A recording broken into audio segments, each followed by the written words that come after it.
Hello everyone, welcome to another Inventor tutorial. Today I am going to discuss about Inventor virtual components and their applications. Here I have created a small assembly which has got only two components, PVC Y joint and a small PVC pipe. These two are joined together using red priming fluid and blue cement solvent. So those are non-CAD items like glue, grease, etc. So let's say what exactly virtual component means. First, I'm going to create a drawing file out of this assembly file.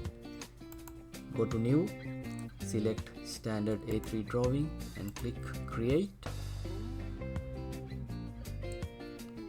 And now I'm going to place the assembly file and with one isometric view and click OK.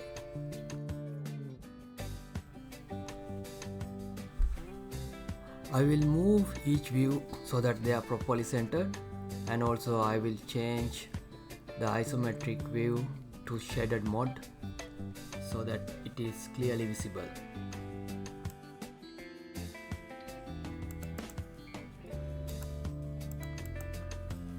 Now let's create the bill of material. Go to annotation, click pass list, click on the view, click OK. Place the table somewhere suitable. Here you can see there are two components as per the assembly, Y joint and PVC pipe. I'm going to add balloons.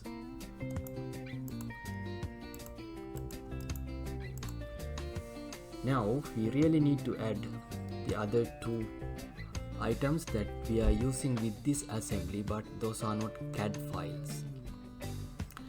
This is the place where we use virtual components. Actually, there is another name for virtual component. We call it custom parts. Only difference is virtual components are created in assembly level. Custom parts are created in drawing level. I will show you both. Go back to the PVC Y joint assembly and let's create virtual components. How to do that? Click on Create button under Assembly tab and Create in Place Component dialog box pops up. Give a name for the components. I will type it as red priming fluid and the location. Select the folder, and the most importantly, you have to click on this virtual component tick box and click OK. Now you can see there is purple color wireframe icon on the browser. So this is the virtual component, red priming fluid, but there is no any physical parts there. So we can add all the eye properties. So go to the status and go to the project. Under the description, type red priming.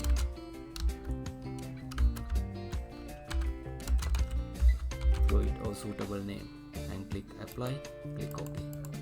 Now go back to the PVC Y joint drawings. You can see that virtual component is added to the bill of materials part list. Go back to the assembly again and click on Create. Now let's add cement solvent and click on virtual component, click OK. Now right click on solvent, go to eye properties. Under the description, type cement glue. Click apply, click OK. Now go back to PVC joint. You can see that virtual component is added with the part number and a description. This is the first method of adding non-CAD item to Inventor assembly file. Inventor part list. This is the second. Let's look at the second method. Second method is done at drawing level. Double click on the part list, go to this row, right click, click insert custom parts. When you click on insert custom part, there is no any icon here because it is solely just another row which can be represented, which can be used to represent a custom part at drawing level. So you have to enter the part number and description manually.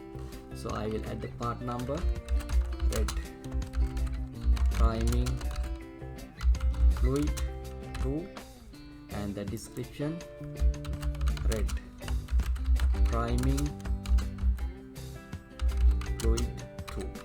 Similarly, right click again, click insert custom part, add cement solvent 2, and description cement glue 2.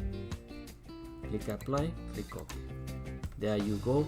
Now you can see the custom parts or virtual components are added just to represent non-CAD items, and virtual components are added in assembly level, and custom parts are added in drawing level. So if you want to know exactly what virtual component, just try to Google search.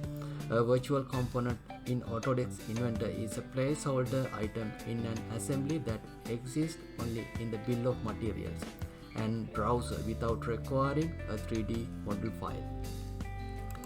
I hope you enjoyed this tutorial and understood what exactly virtual component means. If this video is useful, like and comments, and subscribe the channel and hit the bell icon so that you won't miss my next video. Until then, bye everyone, and thank you for watching.